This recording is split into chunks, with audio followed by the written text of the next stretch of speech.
Bonjour tout le monde. Pour plusieurs raisons. D'abord parce que ce genre d'initiative, il se fera toujours. Les initiatives qui encouragent la culture, qui encouragent voilà, la culture dans toute sa diversité, les livres, l'art, le chant, etc. Et deuxièmement, parce que je suis une fille de la région, voilà. J'ai participé à des événements un petit peu partout, à Ouessif, à Boudjima, un petit peu partout. Et là, je suis chez moi, et donc ça me fait vraiment plaisir. Et troisièmement, je suis contente parce que je suis bien entourée. Combattantes, des femmes combattantes, au combat diversifié, qui ont pris part, qui se sont forgées un chemin, un destin, etc.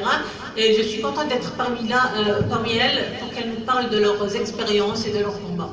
وقبل نسكر اول قبل نسكر اصوات المسليك في الاكسبيريونس في القديش نسيت او ندخل une petite présentation في le combat des femmes.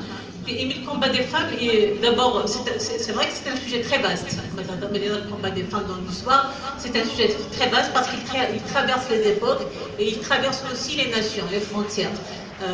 Les femmes ont toujours lutté pour se faire une place dans la société, quelle que soit cette société, parce qu'on a tendance à dire la femme elle est opprimée, soit etc. Et on pense que sous d'autres cieux, c'est mieux. On pense que par exemple en Occident, c'est mieux. Or, même en Occident, il y a eu un long combat pour arracher les droits les plus infimes, les plus élémentaires exactement. Et mais le combat, il continue. Donc les femmes, elles ont lutté sur trois fronts. D'abord, en général, elles prennent part au combat de leurs frères hommes, c'est-à-dire contre le racisme, contre le colonialisme. Aujourd'hui, on les voit dans d'autres combats, par exemple pour l'écologie, etc. Mais à côté de ce combat-là, non seulement elles se battent auprès des hommes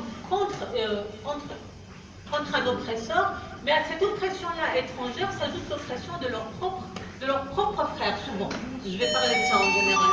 Donc souvent, on lutte pour une cause.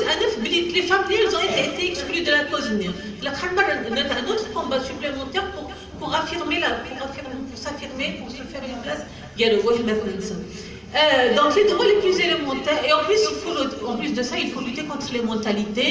Quelquefois, même quand les lois changent, les mentalités ne suivent pas. Et c'est ça qui est triste. Donc les droits les plus élémentaires, l'instruction, le droit de vote, le droit d'avoir des biens, d'être propriétaire, tout cela a été le fruit d'un long combat, y compris, comme je l'ai dit, en Occident. Par exemple, je vais vous parler de Grande-Bretagne parce qu'il se trouve que je suis angliciste de formation, j'ai suivi des études en lettres anglaises, et en plus parce que je crois en l'ouverture, je crois qu'on ne doit pas se confiner seulement à nos horizons, il faut chercher des horizons plus ouverts, plus lointains. Donc, par exemple, en Angleterre, est-ce que vous savez que les femmes ont obtenu le droit à posséder des biens en 1870, seulement en 1870, au 19e siècle, qui est une date relativement récente. Avant 1870, les femmes mariées n'avaient pas le droit de posséder quoi que ce soit. Tout ce qu'elles avaient, y compris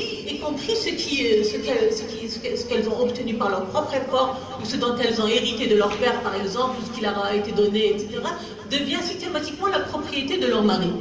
Elle n'avait le droit d'obtenir quoi que ce soit. Ça, c'est en ce qui concerne le droit à la propriété. Pour l'éducation, c'est pareil.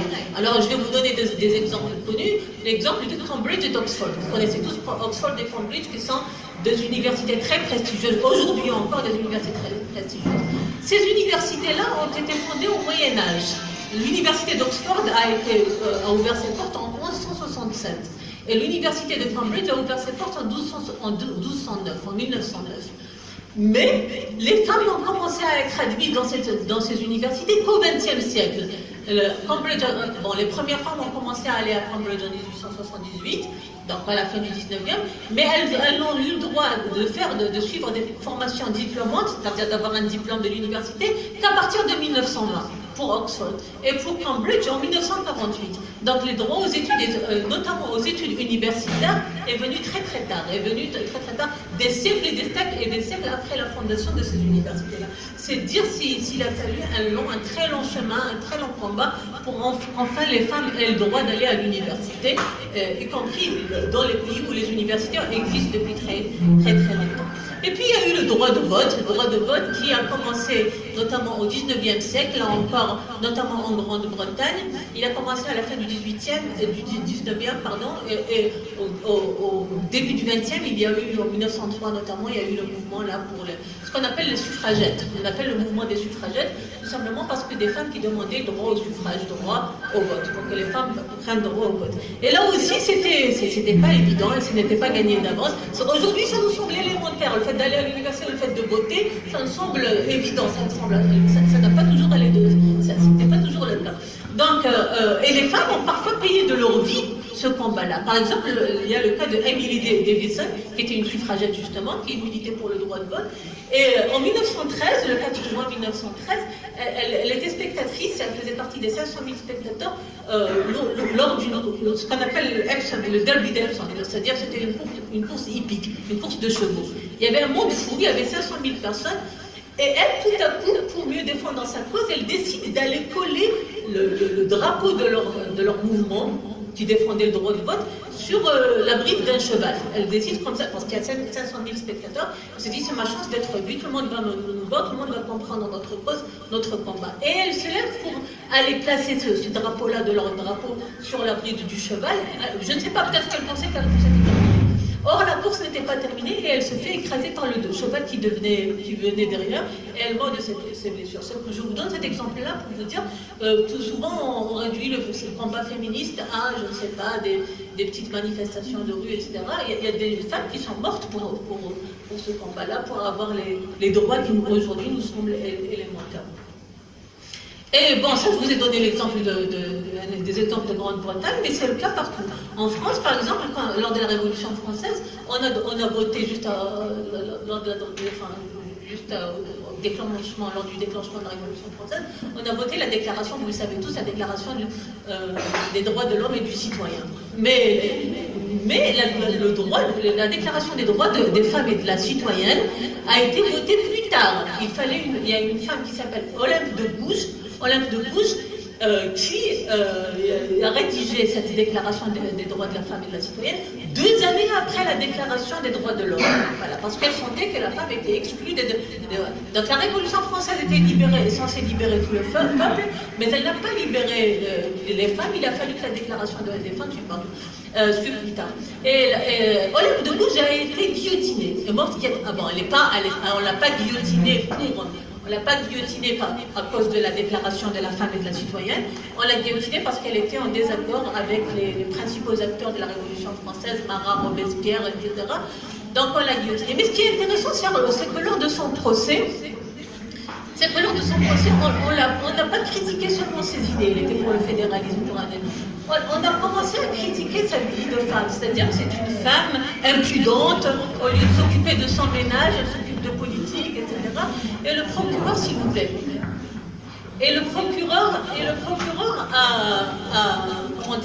a exhorté les femmes, a conseillé aux femmes de ne pas suivre son exemple. Ne suivez pas l'exemple de cette femme-là, qui est donc, on l'a présentée comme une sorte de femme peu recommandable, parce qu'elle se mêlait de politique, parce qu'elle avait des écrits politiques, etc.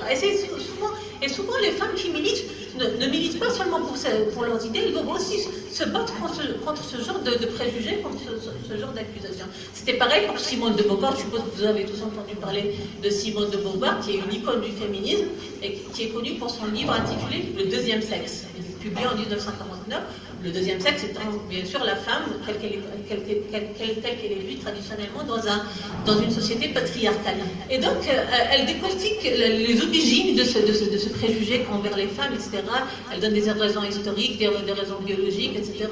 C'était un livre vraiment qui avait révolutionné la pensée, qui avait ébranlé la pensée patriarcale.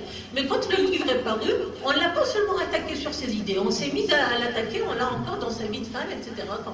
Voilà. Et ça encore, c'est ce genre de préjugés, comme je l'ai dit, auquel il faut faire face, en plus du combat lui-même. Je vais quand même parler un petit peu d'Algérie, voilà, sans être longue, parce que je parle quand même de plus un moment. En Algérie, c'est à peu près le même combat. C'est-à-dire que, bon, j'ai parlé du droit de vote, du combat pour le droit de vote, etc. Les femmes ont commencé à militer dès le 19e siècle. Elles n'ont eu le droit de vote en Grande-Bretagne qu'en 1918, c'est-à-dire à la fin de la Première Guerre mondiale. C'est comme si on récompensait la femme en quelque sorte pour avoir pris part à la Première Guerre mondiale, pour les efforts, pour le combat qu'elle a mené auprès des hommes. Et c'est toujours comme ça, c'est-à-dire c'est comme si la femme devait justifier les droits auxquels elle avait accès. Donc, en France, c'était à la fin de la Deuxième Guerre, c'était un peu pareil, mais sauf que c'était à la fin de la Deuxième Guerre mondiale. C'est en 1944 que les femmes françaises ont obtenu le droit de vote. En Suisse, qui n'a pas pris part aux guerres, la femme n'a eu le droit de vote qu'en 1971, rendez-vous bien. Donc, la femme suisse a eu le droit de vote en 1971, bien après la femme algérienne. Donc, voilà. Donc, en Algérie, la guerre de libération contre la France semblait avoir libéré les femmes. D'ailleurs, c'est ce qu'explique Frantz Fanon dans son livre L'ancêtre de la révolution algérienne, qui est un livre paru justement en 1959, c'est-à-dire lors de la 5e année de la révolution algérienne. Qu'est-ce qu'il explique Fanon? Il explique que la guerre de libération était une révolution, non seulement parce qu'elle essayait d'obtenir un changement radical politique, c'est-à-dire une libération de la domination française, mais parce c'était aussi une libération, une révolution sur le plan sociétal. Elle a libéré les femmes qui jusque-là étaient confinées à la sphère domestique, c'est-à-dire à la maison. Le rôle de la femme était de rester à la maison, de s'occuper de son foyer, de ses enfants, etc., des travaux ménagers, etc. Avec la guerre de révolution, les choses ont changé. Les femmes ont commencé, c'est-à-dire à s'émanciper de l'autorité masculine, l'autorité du père ou du grand frère, etc., pour une autorité plus grande, si vous voulez, celle de la cause défendue et celle du FLN de l'époque, bien sûr, le FLN qui se battait pour l'indépendance.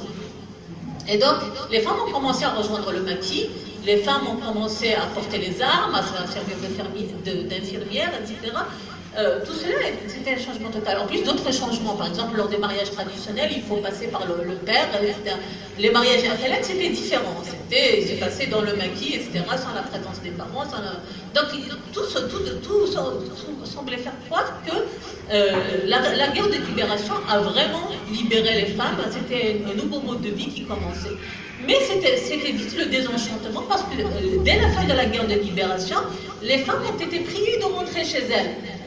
Combien sont-elles les moudjahidettes? Bon, celles qui sont mortes au champ d'honneur, c'est clair, elles sont mortes au champ d'honneur. Mais les autres, il y a très peu de femmes qui ont pris part au combat, qui ont pris part par la suite au combat politique. Elles sont toutes rentrées chez elles. Voilà. C'est comme si on lui disait à la fin, retourne à tes fourneaux. Retourne à tes fourneaux, ça y est, la guerre est terminée, on a eu besoin de toi, maintenant on n'a plus besoin de toi, rentre chez toi. Et c'est ça qui est malheureux. Donc, quelquefois même, je disais il y a 2 minutes, que la plupart des droits qu'on accorde aux femmes viennent après un long combat, etc. C'est-à-dire qu'il faut les mériter ces droits-là, mais quelquefois même après les avoir mérités, la récompense ne suit pas comme dans le cas que je viens de donner. Puis par la suite, bien sûr, il y a eu un autre combat lors de la décennie noire que tout le monde connaît, etc. Les femmes étaient les cibles privilégiées des obscurantistes. Bien sûr, il y a eu d'autres. Les hommes aussi étaient ciblés. Mais ils étaient ciblés parce qu'ils étaient journalistes ou parce qu'ils étaient intellectuels. Mais les femmes, elles étaient ciblées juste du fait qu'elles étaient femmes. Voilà, c'est ça la différence. Donc, c'est pour vous dire que c'est un long combat qui n'est toujours pas terminé. Je disais il y a 2 secondes, on priait les femmes de retourner à leur fourneau. Ça me fait penser, tout à coup, à une phrase qui a circulé longtemps, qui circule encore parfois sur les réseaux sociaux, plastique fait le cousinage. Je ne sais pas si vous avez entendu cette tristement célèbre phrase. À l'origine, on l'aurait dit à une femme qui faisait du footing un après-midi de Ramadan. Et donc on l'a vu en train de footer, on lui dit plastique fait le cousinage. Tu devrais être en train de préparer à manger pour le Ramadan au lieu de faire du shopping. Donc malheureusement, ce genre de mentalité n'a pas encore été vaincu, loin de là. Nos aînés, mes aînés, ceux qui ont vécu qui étaient jeunes, qui ont vécu leur jeunesse lors des années 70, nous disent qu'il y a même régression, que les choses ont régressé malheureusement. Et donc le combat est encore lent malheureusement. Voilà. Je vais m'arrêter là en vous remerciant et je vais inviter mes collègues, les sœurs ici présentes à nous parler de leurs expériences, à intervenir sur ce que je viens de dire si ça les intéresse, ou à nous parler de leurs propres expériences, de leurs propres combats,